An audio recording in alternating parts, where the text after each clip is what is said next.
El siguiente programa contiene 100% de insultos y 0% de análisis. Si no estás dispuesto a escucharlo, te sugerimos te retires y vayas a un lugar seguro. Si a pesar de la advertencia decides quedarte, te recomendamos escuches este programa completo antes de irte a quejar en Twitter. Bienvenidos sean pachucos, cholos y chairos otra vez más aquí, otro capítulo más a este podcast donde estaremos discutiendo, analizando, cuchicheando sobre las politiquerías que tienen nuestros representantes. Vamos a tratar de analizar un poco qué pasa en el ámbito político y qué ocurrencias cometen estos actores. Estamos de nuevo utilizando este micrófono, me gustó muchísimo, es un micrófono para lugares abiertos, pero como lo estamos controlando en un ámbito muy cerrado, nos sirvió, me encanta, a mí me encanta, y eso que es uno muy económico. Oigan, rápidamente vámonos con la primera nota, que más que notas son simples comentarios. Pues vemos el pasado domingo hubo un festejo, vamos a ponerlo entre comillas, por parte de Morena, donde varios representantes, varias figuras políticas, varios actores políticos se reunieron en Toluca, gobernadores, diputados, senadores, y supuestamente fueron a celebrar que en las pasadas elecciones ganaron 4 estados de 6, 4 de 6. Sí, es una buena noticia para el equipo de Morena, es un buen resultado, porque muchos avasallaron con 60, 50% en unos, por menos 40% de la población en estos estados votó por ellos. Sí, entonces sí, es un buen resultado, pero ¿por qué festejar en Toluca? En Toluca, que durante muchísimos años, mejor dicho, durante toda la historia política de México, pues ha sido gobernada por el PRI, por el Partido Revolucionario Institucional, y que ha sido uno de sus bastiones, una de las cunas de los priistas. Recordemos al grupo Atlacomulco, pues justamente por eso, porque el próximo año hay elecciones en el Estado de México, y fue una llamada intensa de decirles: este territorio ya es nuestro, próximamente Morena. Vamos a tener la Morena entre las patas, vamos a tener la Morena gobernando el Estado de México. No sé, por ahí se dice que hay un funcionario público de aduanas, que es uno de los que está más apuntado, que estuvo en ese festejo de la 4T. Yo voy más porque sea alguien del equipo de Delfina Gómez. Recordemos que Delfina viene de Texcoco, fue presidenta municipal en Texcoco, que por ahí es un chanchullo bárbaro con los trabajadores de la educación, robándoles un poco de su sueldo para meterlo en la campaña, y que no fue castigada por ese delito, pero que sí tuvo un gran apoyo por parte del presidente, ¿no? La acompañó en toda su campaña, en su cierre de campaña, cuando se fue a parar afuera de la Cámara de Diputados. No sé qué fue a hacer ahí a la Cámara de Diputados cuando tenía que ir al INE o tenía que ir al tribunal, pero no, ella dijo: no, yo me voy a plantar en la Cámara de Diputados hasta que me hagan caso, babosa. Imagínense, les recuerdo que Delfín es el claro ejemplo del sueño mexicano: hacer nada y llegar muy lejos. Entonces, no sé si sea Delfina la próxima candidata al gobierno del Estado de México, pero sí será alguien de su grupo, alguien que ha estado con ella, alguien que la ha acompañado. Y regresando un poco al tema, entonces en esta supuesta celebración hay 3 actores principales que fueron como que la joya de la corona, que fueron el invitado especial a todos estos tipos de eventos, que fueron Marcelo Ebrard. es que es que esos gritos y vitores que llevaban, y como si fuera competencia de modelaje, que sale el modelito. ¡Ah! Fue Claudia Sheinbaum, que por cierto dio positivo a COVID hace poco tiempo, y que a mí me da un poco de miedo, de alteración, el saber que dio positivo y que días antes estuvo en un evento muy concurrido como fue esa supuesta celebración. Y recordemos al secretario de Gobernación, Adán Augusto. Adán Augusto con su celebración. Con Augusto estamos a gusto. Ay, ay, ay. Quiero conocer al que diseñó esa frase de campaña. Qué bárbara. Que podrá para muchos no parecernos a Adán Augusto un personaje relevante en la política, o que no ha sido tan importante en este sexenio, pero es tabasqueño, conoce de muchos años a Andrés Manuel, al parecer son compadres, y está súper cobijado por el manto presidencial. Entonces, más allá de que sea famoso, ya con lo decíamos, con el resultado de las elecciones pasadas, Morena está asegurando la presidencia para el 2024 y solamente falta elegir quién va a ser el elegido, el ungido, el dedeado. ¿A quién le va a poner el dedo? Andrés Manuelovich. Y lo que deja a los otros dos con la posibilidad, pues, de irse a otro partido político, o bien con este evento se deja en claro que entre estos tres personajes va a salir el candidato a la presidencia. Lo dijo hace pocos días el presidente, que él quiere a alguien que siga con la idea de su movimiento. Adán Augusto es familiar, cercano, ya lo podríamos decir así. Entonces él sería uno de los personajes o de los actores que se puede manipular, aunque el presidente ya no se encuentre en la silla presidencial. Lo mismo es el caso de Claudia Sheinbaum, que vemos cómo sigue el discurso del presidente, cómo sigue las mismas acciones, cómo se protegen el uno al otro. Recordemos en el caso del accidente de la línea 12, cuando salta el presidente a decir Sheinbaum ya no va a hablar de este tema, eso queda por olvidado y quien se va a hacer responsable soy yo, al menos en el discurso, ¿no? Porque no, recordemos que ninguno de los personajes importantes tocó la cárcel debido a ese pequeñísimo problema. Y yo creo que el que sale sobrando aquí un poco es Marcelo Ebrard, que ha sido fiel compañero y escudero de Andrés Manuel desde el 2000, que fue alcalde del Distrito Federal y que lo ha seguido en muchos años, pero creo que es el único de estos tres personajes que no sigue el discurso, que sí podría ponerse rebelde a la hora de tratar de seguir una orden ya estando en la silla presidencial, pero es uno de los que tiene mayor apoyo hasta por parte de la oposición. A mi parecer el mejor escenario sería que Marcelo fuera el candidato presidencial y que Sheinbaum fuera alguna secretaria de Estado en alguna de sus funciones, hasta podría ser la secretaria de Gobernación.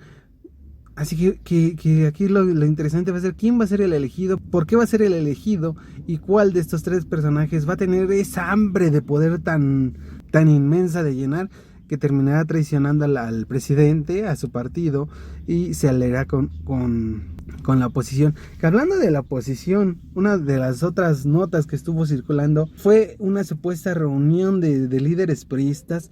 Fueron dos reuniones supuestamente. Una se realizó en España, según nos cuentan algunas fuentes, que se reunieron en la casa de Enrique Peña Nieto para hablar sobre el futuro del PRI. Lo que se me hace súper extraño, ¿para qué van hasta España con Peña Nieto? Cuando Peña Nieto, desde su salida de la presidencia, no ha emitido ni una sola opinión. Él se escapó del país para vivir la vida tranquilamente con su novia modelo. ¿Para qué ir hasta allá cuando él ya no ha tomado ninguna decisión y no ha sido un personaje importante en la política en más de 6 años, ni durante su gobierno, ni durante su militancia? Claramente era un muñeco al cual manipulaban. Entonces, esta supuesta reunión no creo que se haya llevado a cabo.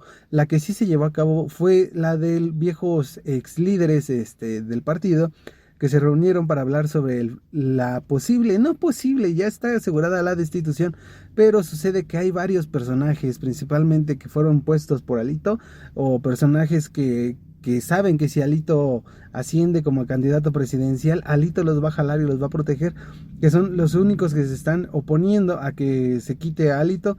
Pero la gran pregunta es, ¿quitamos a Alito y a quién ponemos? Yo creo que en el ámbito político hay como niveles que deberían de ser tomados en cuenta, que para ser presidente tienes que ser antes gobernador o antes secretario de Estado. Así que para ser presidente de un partido político, primero tuviste que haber sido, por decir, diputado, presidente municipal o gobernador de algún estado, y entonces ahí debería de estar las posibles miras de quién podría ser el siguiente presidente del PRI. Yo opino más que debería de ser algún presidente, algún exgobernador, o rescatar algún viejo secretario de Estado del sexenio de Peña Nieto, entre ellos Osorio Chong, que para mí fue un gran actor político, que hacía unas campañas bárbaras, aunque él quería la presidencia, estaba empezando a hacer campaña por sí solo, y cuando ven que él iba muy fuerte, le envían un golpe bajo que lo derriba. pero como presidente yo creo que sí podría ser un buen trabajo presidente del PRI, pero me gustaría más que Osorio Chong fuera el candidato a presidencia, porque es un político que sabe, ¿no? O sea, más allá de que sean presidentes populacheros y que lleven el discurso de sí, el pobre lo vamos a rescatar y muerte al rico y todo esto, necesitamos políticos que sepan de qué están hablando y que sepan cómo funciona el mundo, que sepan de leyes, que sepan de economía, que sepan un poco de sociología, que sepan un poco de todo. Entonces creo que Osorio Chong sería un buen candidato por parte del PRI. Por parte de Movimiento Ciudadano están diciendo que Colosio, quien es presidente municipal del PRI, presidente municipal, imagínense qué saltote sería ser de un día presidente municipal y al día siguiente ser presidente. Creo que le falta mucho a este muchachón y que a muchos se les olvida que este muchachón, Colosio, hijo del ex candidato presidencial Luis Donaldo Colosio, al cual asesinaron, pues en sus inicios tiene orígenes priistas y que fue uno de los golpes fuertes que tuvo en su andar político, porque a todos sorprendió que el hijo de Luis Donaldo Colosio, a quien todos sabemos, o al menos los chismes nos llegan, que fue su mismo partido o actores políticos dentro de su partido que fueron los que dieron la orden de ese trágico momento, que el hijo regresara a ese lugar se hacía bárbaro. Entonces yo creo que esa fue una de las decisiones por la que se pasó a Movimiento Ciudadano y ahora está con miras a ser el candidato presidencial por parte de Movimiento Ciudadano, lo cual se me complica, se me hace difícil de entender porque de nuevo no tiene mucha carrera política, no tiene la suficiente experiencia y lo único que tiene es el apellido de un candidato presidencial que, si nos ponemos a pensar, estaba bonito su discurso, pero creo que sus propuestas seguían siendo las mismas de siempre. No proponían nada, no traía nada nuevo. Entonces, ¿con qué cara nos va a decir que él es la sangre nueva y que él va a revivir las ideas que tenía su padre cuando no había mucha propuesta en la candidatura de Colosio padre? Yo pensaría más que sí vayan por es que el único que queda es Samuel García, pero con todo este problema que está teniendo con el agua, sus actos populacheros en las redes sociales de irse a parar afuera de la Cumbre de las Américas, que obviamente no le iban a abrir, pero ahí estaba parada afuera esperando a que le hicieran caso, que vemos que con el agua dice, no, yo no soy responsable del agua ni que fuera nube, no soy responsable de la luz ni que fuera creador de la electricidad, vayan a quejarse con Entonces un gobernador así que va a llegar a la presidencia, va a ser otro presidente que se va a estar quejando, que no lo dejan trabajar, que todos lo atacan, que los medios se oponen a su gobernatura, que los sexenios pasados son los que dejaron el problema, que no es responsabilidad suya. Vamos a tener otro sexenio de dicharacos y quejas y quejumbrones. Que por cierto, para terminar con todo este tema, el INE le hace una llamada de atención a Morena sobre este acto festejado el domingo y le pregunta específicamente a Claudia Sheinbaum si ella tiene miras a ser candidata a la presidencia para ponerle una multa porque son actos anticipados de campaña. Evidentemente los estamos empezando desde 2 años antes. ¿Qué necesidad tienen estos políticos de hacer campaña todo su sexenio? Y lo que a mí me está dejando en duda es, bueno, tienen tanto tiempo en campaña que me pregunta a qué hora gobiernan, porque si están empezando 2 años antes, Claudia Sheinbaum está dejando una tercera parte de su gobierno a la deriva. Se supone que tiene que gobernar 6 años y las campañas solamente deberían de durar menos de medio año. El resto del tiempo a trabajar, mami, ¿qué esperas? Que yo creo que esto responde más a los cargos políticos porque los otros 2 son secretarios de Estado y pertenecen a Morena. Y sí, es una invitación clara de que pueden estar ahí. Pero Claudia Sheinbaum sale sobrando en este evento. Sí tenía que estar como gobernadora, como lo estuvo ahí Laida Sansores, que también estaba atrás en la tribuna, pero ella no tuvo ninguna participación más que estar grabando y tomando fotos y aplaudiendo cuando se lo pedían. Y Claudia Sheinbaum tuvo una buena parte de su tiempo en tribuna y que le estaban gritando al presidente. Creo que va más por ese ámbito, a solo atacar a un actor. Y obviamente si Sheinbaum dice que sí, le van a hacer la multa, pero ella lo va a negar para ahorrarse esos pesucos, esos dolarucos, que al final no los paga ella, no los paga el partido. Y ese dinero lo pagamos nosotros con nuestros impuestos, que es del presupuesto que le damos, ¿no? Creo que el INE debería de pensar más en otro tipo de castigos. Es que si les ponemos castigos como quitarles tiempo al aire, los podrían acusar de represión. Y yo creo que el que faltó en todo esto que fue la burla de todos fue Ricardo Monreal, que hay quienes dicen que sí le invitaron, pero pues lo iban a tener atrás en tribuna, no lo iban a mostrar como uno de los actores políticos importantes en este partido. Y Monreal pues, dijo, para no quedarme atrás, él se fue a un museo a hacer grabaciones, transmitir desde ahí. Y le preguntan, oigan, ¿y Monreal? Es que pobrecito. Monreal, no te quieren, entiéndelo. Cuando fueron las elecciones para buscar gobernador de la Ciudad de México, él estuvo peleando y chillando por todas partes y te dijeron que no, por eso te mandaron al lugar donde estás, por eso dejaron a Claudia Sheinbaum y aún así seguiste de necio y aún así piensas que te van a lanzar como candidato presidencial. Olvídalo, papi, estás perdido. La verdad que esta semana fue una semana, vamos a decirlo, tranquila. No hubo muchas notas importantes, sí hubo notas, por supuesto que hubo notas, pero no muchas de gran relevancia. Yo creo que una de las notas pequeñas importantes, que es un poco trágica, pero de la que hay que hablar un poco, es del caso de este abogado que estaba paseando por unos pueblitos en Puebla. Lo confunden con un robachicos, alguien simplemente lo señala, alguien lo desconoce, y es que esto es muy común en pueblos pequeños de menos de 2000 habitantes donde todos se conocen, y de pronto ven a alguien que les llama la atención, que no lo reconocen y dicen, hey, esta persona viene a hacer actos extraños, actos malos. Lo señalan, lo atrapan, lo golpean. Llega la policía porque obviamente se enteran, alguien les llama, oigan, atraparon a un ladrón, vengan por él, llévenselo detenido, y cuando llega la policía pues lo sobrepasan, ¿no? Son 3, 4 policías contra 200 personas y no simplemente pueden sacar la pistola y jalarle, ¿no?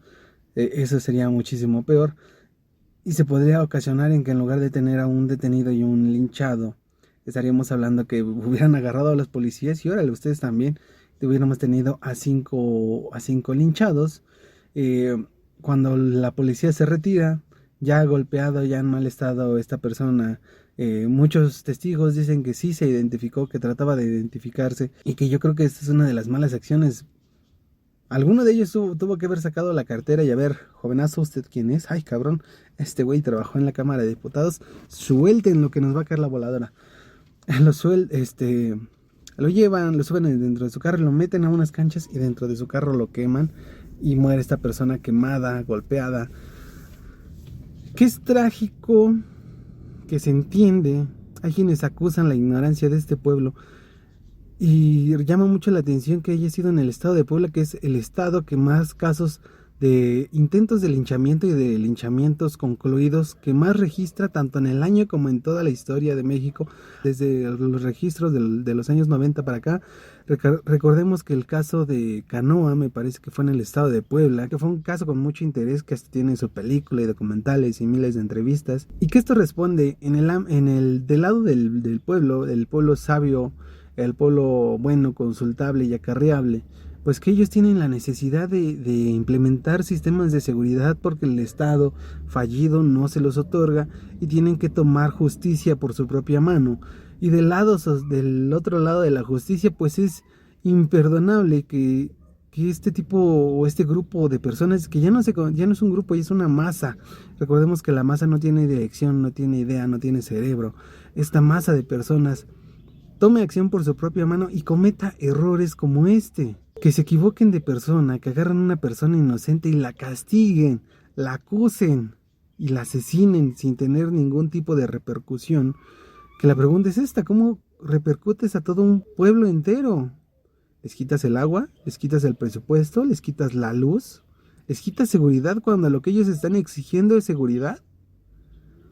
Al final se detienen a varias personas porque son reconocidas por muchos videos, pero la pregunta aquí es, y por lo que en muchos casos no se ha podido proceder en este tipo de eventos, cuando hay testigos, cuando se tienen a las personas señaladas, es quién es el culpable, porque muchos lo golpearon. Al final muere quemado dentro de su camioneta y entonces el asesino en primer grado es el que le prende fuego a la camioneta, es el que echa el cerillo, o son todos los que lo golpearon antes. Este tipo de acciones son un tema interesante tanto en el ámbito social como en el legal. Y para concluir con este tema y pasarnos al siguiente, solamente hay que decir, en este tipo de casos, por cierto, fue un caso que yo estuve estudiando, una de las razones para eliminarlos, o uno de los motivos por lo que estos empiezan a suceder, es porque en el momento en el que se empieza a hacer una histeria colectiva, en el que todos empiezan a integrarse a esta masa, que recordemos que una masa no tiene dirección, no tiene pensamiento, no tiene idea,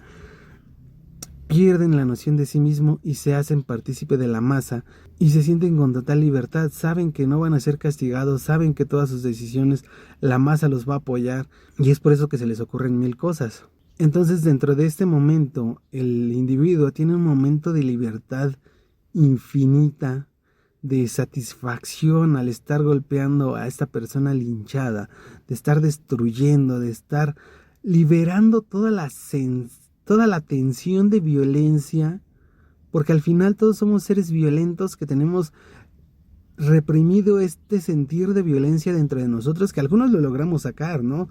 Por eso es que es muy común que cuando dos personas van manejando y chocan sus autos, se bajan, se empiezan a bramar entre ellos y terminan a golpes. Eso es muy común porque somos seres violentos y muchos lo reprimimos y muchos cuando tenemos la oportunidad lo soltamos. Y este es el caso. Muchos individuos cuando se encuentran en este momento, en este lapsus de la histeria colectiva, cuando están dentro de la masa, liberan toda esa violencia que tienen retenida. Entonces ese es el primer punto. Para disminuir este tipo de casos hay que buscar la manera de hacer que los individuos liberen toda esta tensión de violencia que tienen para que la puedan controlar de mejor manera, que como vemos no existe ningún programa que lo vea, que trate este tipo de problemáticas que tiene la sociedad. El segundo punto es la idea de cómo castigarlos. Es imposible castigar a todo un pueblo. Es la idea de cómo castigarlos, es imposible castigar a todo un pueblo. Pero sí pensar en cómo manejar la histeria colectiva, cómo pensar en cómo controlar una masa, que eso tampoco, al menos yo no lo he encontrado. No sé si algún nuevo autor de sociología o psicología social lo tenga ya en mente. Si alguien sabe, estaría muy interesante que nos lo pusieran. Pero yo creo que sí deberíamos darle unas lecturas principalmente a Hannah Arendt, que habla mucho sobre violencia, y pensar en darle espacio a los individuos, de que liberen su tensión que tienen de violencia, que liberen toda la energía, toda la presión, de implementar estos ámbitos, de implementar los niveles de seguridad y de hacer llegar a estos pueblos la idea de la justicia y del castigo. Terminemos con una nota más tranquila, después de ponernos serios. Vamos a finalizar con esta idea de la oposición PRI, PAN, PRD de la moratoria legislativa. ¿Qué es esto de la moratoria legislativa? Pues simplemente y llanamente la oposición dijeron: ninguna de tus propuestas que nos proponga el presidente o su partido van a pasar, simplemente vamos a decir que no. Los especialistas dicen: oye, pero te estás cerrando, ¿qué tal si por ahí llega una propuesta interesante que ayuda a todo el país y tú simplemente por seguir, por oponerte, por decir que no, pues no lo vas a pasar, ni siquiera lo vas a leer? Pero cuando yo escuchaba esto es que, bueno, y en todos estos 4 años, ¿en qué momento hemos escuchado una propuesta interesante que nos ayuda a todo el país? Por ambas partes, porque ni tanto de la parte opositora como de la parte oficial han propuesto algo que verdaderamente el país diga: órale, qué bárbaro, vamos a decir que sí. Más allá de matrimonios igualitarios, que es el único en lo que se han puesto más o menos de acuerdo, y en ámbitos para despenalizar el aborto, de ahí en adelante se la han pasado en contra y no hemos escuchado algo que verdaderamente sea propuesto, que sea un verdadero cambio, que de solo escucharlo diga: sí, esto pasa porque pasa. En todos los programas pasados, en todos los podcasts que hemos grabado, hemos hablado sobre las reformas y ninguna de estas reformas ha sido completamente ecuánime, completamente blindada o hecha especialmente para beneficio de toda la nación. Esta moratoria legislativa es un exceso, sí, pero no hay mucha diferencia entre si apoyan o no apoyan. Y aquellos que dicen que posiblemente Morena proponga la salvación del mundo, pues yo no veo que llegue esa salvación, que la propongan. Que yo creo que más allá de estar diciendo que no van a aprobar ninguna propuesta, a lo mejor no proponen porque no les dan los números, pero más allá de estar diciendo simplemente que no, queremos ver tu propuesta. Si el oficialismo está proponiendo esto, ¿tú qué nos propones? Que solucione el problema, que sea más barato, que sea más fácil de trabajar, que nos dure varios años y no sea simplemente unas quejas de que lo del otro lado no funciona. Pasa con el gobernador del PRI, esta supuesta reunión que tenían los gobernadores que dicen que están pensando en cómo retener el Estado de México. Fácil y sencillo, ponte a trabajar. ¿Qué te pide la gente? Que arregles las calles, que pongas seguridad, que arregles escuelas y hospitales. Es lo único que te piden. Haz eso, demuestra que tu puesto de gobernador funciona de algo, que estás preocupado por tus ciudadanos, por tus habitantes, y aseguras que tu partido político va a seguir gobernando ese país. Aseguras tu camino hacia un puesto con mayor poder en la función pública. Y lo mismo tiene que ser con la oposición. Vemos que solamente se quejan y dicen que no, que esto no pasa, que el presidente es malo, que sus propuestas son pésimas, que solo se la pasa quejando, pero tampoco escuchamos propuestas por el otro lado. Yo creo que con esto podemos concluir con esa bonita reflexión. Es un gusto, es un placer estar con ustedes. Recuerden que toda la información la encuentran en la caja de descripción. Si quieres satisfacer tus deseos fetichistas, lo puedes hacer en Twitter e Instagram en @adriandosdon, @adriandosdon. Yo creo que eso es todo por hoy. Nos vemos en la siguiente. Besitos en su yoyopo.